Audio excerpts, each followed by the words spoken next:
This is an ice cream cone that was displayed at my parents' Daisy Queen in Haytime, Missouri. They owned this drive-in restaurant from December of 1959 until May of 1982. And in the year of 1960, my dad was working, and some of the girls that worked for him noticed that a customer that had pulled up to the north window looked like Elvis Presley. He goes, "No, it can't be."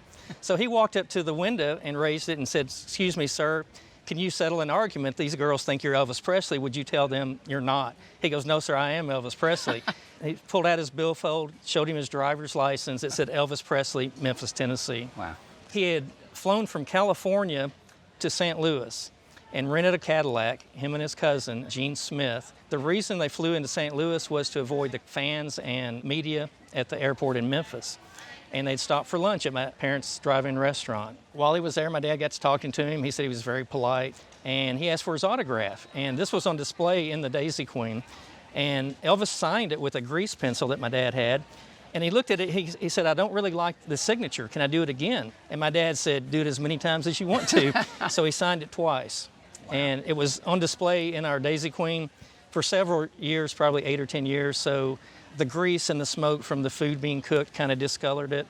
And through the years, people that worked for us, they also signed their names on there. Do you know exactly when it was, 1960? It was June 29th of 1960. Based on that date, 29th of June, Elvis had just finished filming G.I. Blues. G.I. Blues, yeah. So that came out around November 1960. Okay. He'd actually just come out of the Army.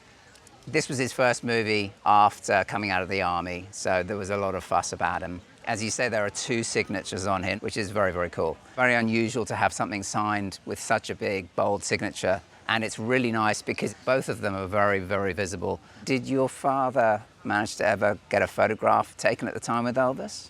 While Elvis was there, my dad says, "Would you stay a few more minutes, let me run home, get a camera, and come back?" And Elvis says, "As long as the crowds don't start forming, I'll wait a little bit longer." So my dad rushes home, he gets the camera, jumps back in his car, races back towards the Daisy Queen. Before he gets to the Daisy Queen on Highway 61, that Cadillac goes flying by towards Memphis. He said estimated 80 miles an hour. So I guess the word got out pretty quick. Yes. The piece itself is quite a collectible piece as well. As you said, it's an advertising piece, and it probably dates to the late 1940s. It's painted wood pulp, and it is the safety cup. The safety cup was cone which had a cut-off bottom. Let's just say it didn't have the Elvis Presley signatures on it. Even as just an advertising piece, even in this condition, which is it's a little bit worn, I would say it's probably $800 to $1,200.